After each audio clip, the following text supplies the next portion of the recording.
Salam uşaqlar, 6, 7, 8-ci sualların izahına baxaq. Deməli, bizə burada bildirilir ki, normal şəraitdə 3,36 litr helium. Deməli, 3,36 litr heliumun mola keçidini birbaşa da eləyə bilərik. Mərhələli də gedə bilərik. Məsələn, 3,36-nı uşaqlar bölürsünüz 22,4-ə. Bu eləcə 0,15 mol helium. Bu zaman da 0,15'i uşaqlar vurursunuz heliumun kütləsi. Heliumun kütləsi nə qədərdir? Burada baxın 4'dür. Vururuq 4'ə. Edəcək 0,6 qram. Sonra bizə deyir ki, 4,48 litrdə neon qazı var.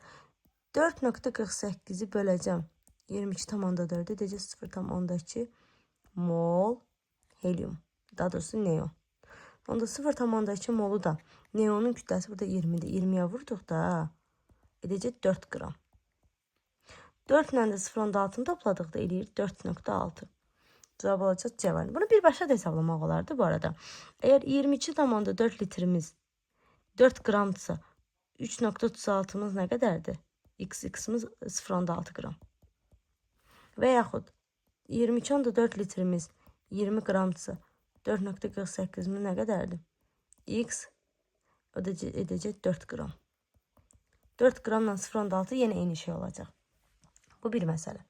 Keçdik 7-ci məsələ. Deyir ki, karbon qazından 0,75 mol N2-dən ibarət qaz qarşılığı ümumi kütləsi 25 qramdır.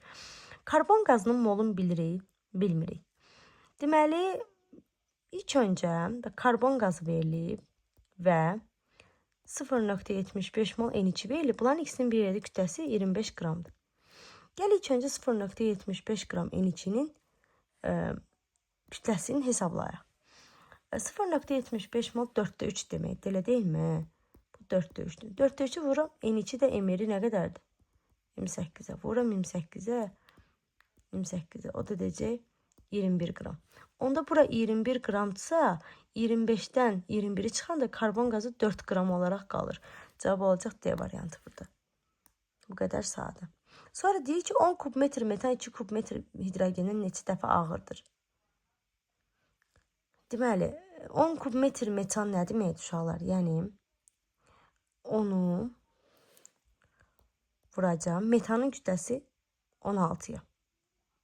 Bu edəcək 160 qram.